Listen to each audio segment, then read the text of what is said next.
let's dive into our Transition Tuesday pose, which is standing split.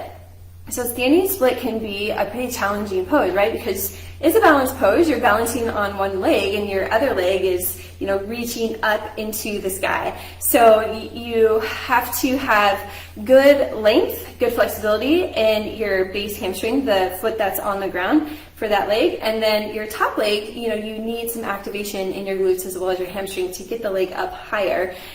So there's a lot going on with the pose. And I feel like it is a very accessible pose to a lot of students. It's just about how you approach it and how you teach it to your students. So we will go through all of that.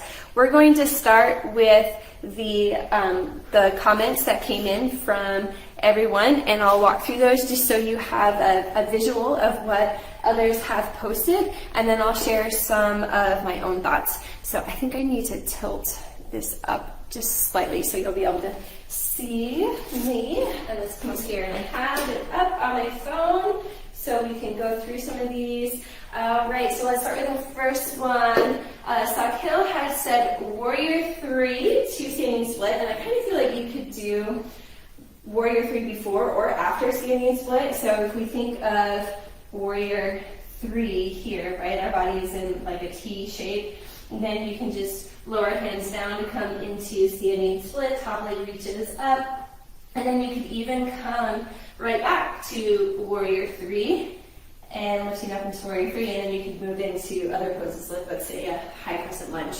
So that was a great transition that came in from Sahil, thank you. And Alexandra had some really challenging ones here. She has two, which include a bind.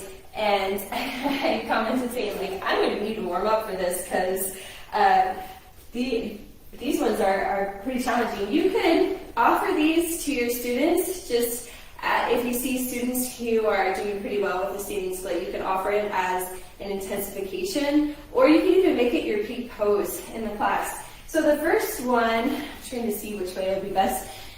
She said from standing split to bring heel to bottom and to take a bind around this leg. So I'm just gonna bring my armpit up into my shin and take a bind just like this. See if I can balance and talk at the same time. And then you can even like stand up into the pose. So that's, let me shoot in this way so you can see. So that could be a variation to it if you wanted to make that like a peak pose in your class, or even just a variation for your students. So if you have students who couldn't do the bind and you really want to do that transition, you could just have them bring heel to glute and then maybe hands at heart center and rise up just like this. That way, you make it accessible to all your students in class. So that was the first one she talked about. And then the next one was another bind. And I'll turn this way so I can even out of my legs here. She said to take a bind underneath the leg. So if you're here in standing split, you take your shoulder underneath your base leg, and then you can bind here. Let's see if I can balance and talk. And balance, there we go. And take a bind there. Another thing you could do with your shoulder underneath your leg is bend your top leg and reach this hand up, and then knee goes to the sky. And you just continue to press your chest forward. So that could be another variation that you move into for standing split. So, Alexandra, those were some good ones. Thank you for sharing those variations to standing split and some things we can do within it. All right, Samantha had a really nice sequence here. She said to go from Skandasana to Warrior 2 to triangle fold to standing split. So for here in Skandasana, you would have to put your foot down, lift up into Warrior 2, and then she said to move into triangle pose, and then a triangle fold. So I'm so glad Jennifer had asked the question, what's a triangle fold? So Samantha had explained for a triangle fold, you just fold down like you would be in a pyramid pose or Botsanasana.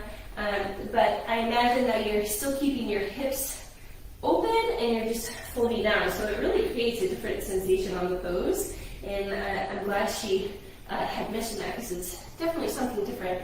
And then from here, she said move into standing splits. So you'll square your hips off and lift your leg up into standing splits. So that was a great sequence. And then I had asked her if she had switched sides, because usually what I do, come on phone, open back up. There we go. Usually when I do Skandasana, I lift up and go into warrior two on the opposite side. And she was saying to stay on the same side. So it definitely creates a lot more activation to do that. And I kind of like it because it's, it creates a more challenging transition for your students. And then she had also said that she likes to do warrior two to crescent to Skandasana to help open up the hips. So I'm going to go this way. It was warrior two, crescent, Skandasana. So you're in warrior two. And then she said to go to crescent. So you pivot to the front for crescents, and then to pivot back to the side and lower down into your flying monkey side lunge Skandasana pose. So that's a great way to warm up the hips. I definitely like those. So thank you, Samantha, for your recommendations there. And Clem had said from standing forward fold to standing split. So this is where I really feel that the pose is accessible to a lot of people. When you're in a forward fold, you could just have your students tap like their left toe is back, and then maybe just play around with lifting their foot up, because this might be enough for them, and then eventually they can lift their leg all the way up to come into standing splits. You can even have them use a block. So here in forward fold, tap the toes back, and then just play around with lifting the leg up. And then Jennifer had said, as a modification is to bring the head to the block, and I love this. Love this, love this, love this, Jennifer. She said to bring the head down to the block. You might want to have your hands on the ground, and then you can really use this for stability, and it really does make a difference. So I love how she mentioned this. Bring your head to the block, and then you can really work on getting your leg up higher, because you now have a 3-point base, with your hands and your head to the ground, plus your foot, rather than just hands and foot. So I guess it makes it a 4-point base. So those are some great options with the standing split. And then Crystal had said standing split to Shiva squat. We had a few people say the Shiva squat, also known as curtsy. So you're here in standing split to come into Shiva squat here, and then maybe back to the standing split to transition to something else. Or if you're here, you come to Shiva squat or a curtsy, lift hands up, maybe lift up to standing, go into the tree pose. So that was great. Okay, let's see what else we got here. So that came from Crystal. And then Sarah had said to go from high lunge to standing split, and you can even catch some air. So I love this. You can go from high lunge, we're here in high lunge, into standing split and maybe catch some air. So when I assume she means handstand. When you come in here, maybe take like a little float and come back. You can come to a high lunge or go into standing split. Take a little hop, come back to standing split. So that can be really fun to do, and give your students that option. You can have them in a high lunge and say we're transitioning into standing split. Feel free to take a handstand along the way. That way you're giving your students a challenge if they want to take it. All right. Okay.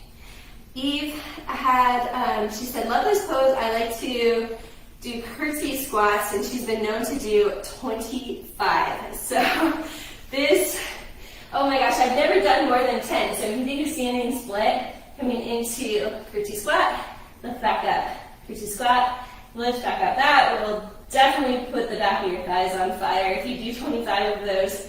And then she said from here to come to pistol squat. So if you, there's a couple ways you could take from curtsy squat, lower your floating foot back and come into pistol squat this way. And then she said to go to boat pose. So that could be a great transition. Or you could challenge your students and have them float the leg through into pistol squat and then come down into boat pose. So those could go either way with those. So, man, Eve, my hamstring is on fire. I'm going to make sure to do the other side after this video. Okay, Jennifer had said crescent moon, half split, shift the weight to standing split, Shiva squat, standing split, open to half moon. So we're here in crescent moon, also known as just crescent lunge, and move to half split. So maybe you challenge your balance, close your hands, and standing split, Shiva squat, and then come forward, lift up into Shiva or standing split.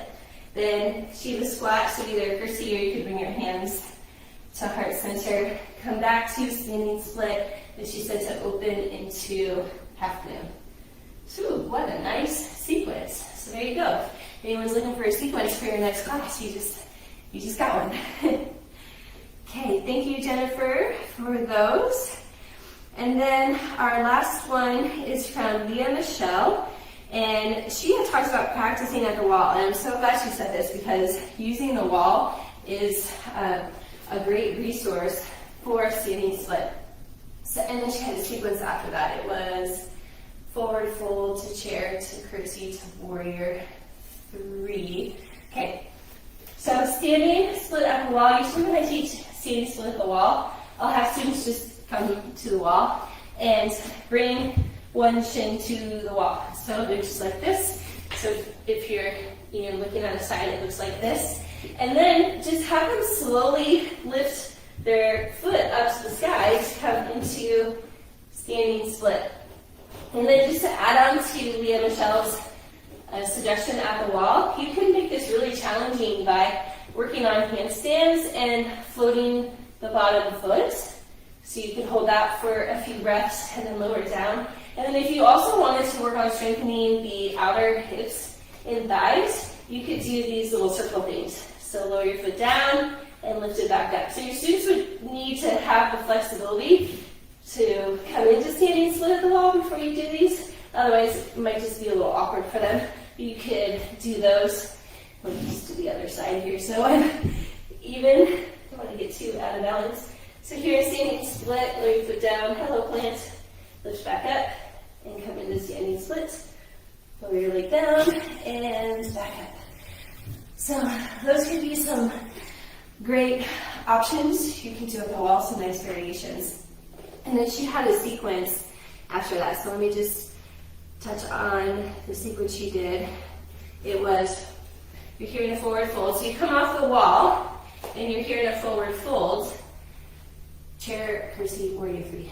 Chair, pose here, and then a curtsy, so you could bring hands at heart center, maybe even take a curtsy like this, and then slowly transition into warrior 3, and then hands to the earth, top leg to the sky for standing split. Whew, that was great. I hope you all have been able to collect some good ideas around those transitions. I loved seeing so many transitions come in. So every Tuesday there is a pose I send out. It's totally random, by the way. I just kind of, pick the different avatars I can find, and that's how I send out the pose of the week. If there's a particular pose you're like, oh, I wish I could learn more transitions for this pose. I feel like I'm really stuck and I'm always doing the same transitions for this particular pose. Let me know, and I'm happy to throw that into the mix for one of our Transition Tuesdays. All right, so those, again, were the suggestions that came through. Now I'll just run through some thoughts that I had. And I'll first go through standing split to another pose. And the first one I'll do is pretty challenging. If you're here in a standing split, you can move into baby grasshopper. So you cross your floating foot off to the side, opposite hand, grab your foot, bend through your base leg down into your grasshopper pose, and then maybe you could just lift back up into standing split. Another thing you could do from standing split is to lower down into your Lord of Fishes pose. So knee comes to the ground, sit bones comes to the ground, you twist. And then maybe from here you could just come forward, maybe even lift up into a half moon. So if your sequence has been very active and you're doing a lot of like balancing poses or very activating poses, you could come down into that Lord of Fish pose. Give your students an active rest here, maybe hold for a few extra breaths, and then lift back up and go into another active pose. All right, pistol squat. Eve had mentioned pistol squat, so going from standing split, flex through the foot, slide it through into pistol squat, and then you can lift back up into standing split. Another idea I said, dancer. So you're here, you could bend your top leg, reach your hand up for your foot, and then maybe lift up into dancer's pose. You could also do that as revolve dancer. So opposite hand reaches up for your foot, and then maybe you come up into revolve dancer. And then you could really do a lot of balancing poses from standing split. If you're here in standing split, you could bend your leg, bring it up, maybe take the dancing Shiva, or you can even go into tree pose. So really, just about any type of standing pose. You could even go from standing split, lift up knee to chest, come into eagle pose, just to really work on balance. Just be mindful of the transition and how you're guiding your students through those. Okay, so those were all of my transitions that I had thought of for standing split to another pose. Now let's talk about going from a pose to standing split. The first one is from down dog. So if we're here in down dog and I lift my foot up to the sky, maybe I'm in a three-legged down dog, I could walk my hands back to my foot, take a standing split here, and then I can walk my hands back and then, carry on with my sequence, whatever I wanted to do. So that could be one option. Another option from down dog, you're here in three-legged down dog, you can step your foot forward, lift right up into standing split. And I do this strength building sequence for my students, call it like a juicer, where it's walk the dog. So you're here in your three-legged down dog, you step your foot forward, lift up standing split, step back to three-legged down dog, and then you just keep moving like this. So you're walking the dog. And just coming back and forth, back and forth. Do that about 10 times. Take a little rest, and then repeat on the other side. I need a minute. My neighbor Lisa Marie and I went rollerblading this morning, so this is now my second time doing some activating in my legs.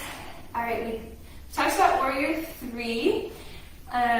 One fun transition you could do is from plow pose. So if we're here in plow pose, I bend one leg, come forward, lift right up into plow pose. You could even take plow pose to standing split, to handstand, and then maybe roll back. Coming off my mat, and then try it on the other side, as the standing split, come into a handstand, and lower down. That could be another nice juicer that you do for your students. And then have two more. Pyramid pose. If you're just here in pyramid pose, you could lean your weight into your front foot, lift your back foot up for standing split. So when I teach a most high-level class, sometimes I'll give that as like an intensification. If I have students in pyramid pose, I'll say you can hang out here in this pose, or maybe lift your back leg up for a standing split. So that way it's just trying to meet all the needs of the students in the room. Some might stay in pyramid pose, some might go into standing split. And the last one here is to incorporate a standing split into your sun salutations. So if you're looking for a way to just add variety to your sun salutations, let's look at sun salutation A. So sun salutation A, we walk to the top, half lift, fold down, we rise up, moving hands from the heart center, we lift up, we fold down, half lift, we walk back, we take our chaturanga through up dog to down dog. So if you wanted to add some variety to that, you could step the right foot forward, lift the back leg up, standing split, feet together, and then move through the rest of your sun salutation. Fold down, and now maybe this time you take the opposite leg up. Step back, come into your chaturanga, through your up dog to your down dog. So, and just a way we can add some variety into your sun salutation. All right. That was a lot, and thank you all for the challenge and all of your comments. This was fun, and I hope you have found this beneficial to you. If you have thought of any other ideas based on what you've seen in the video, feel free to comment below. Also, let me know what you think of these tutorials. Your feedback is really important to me because I want to make sure that you're finding value in this group, and the things that I'm posting and we're sharing are all contributing to inspiring you and helping you with your path to teaching yoga. So, love you all. Hope you have a fabulous day or evening wherever you are in the world. Love and light. Till next time. Bye.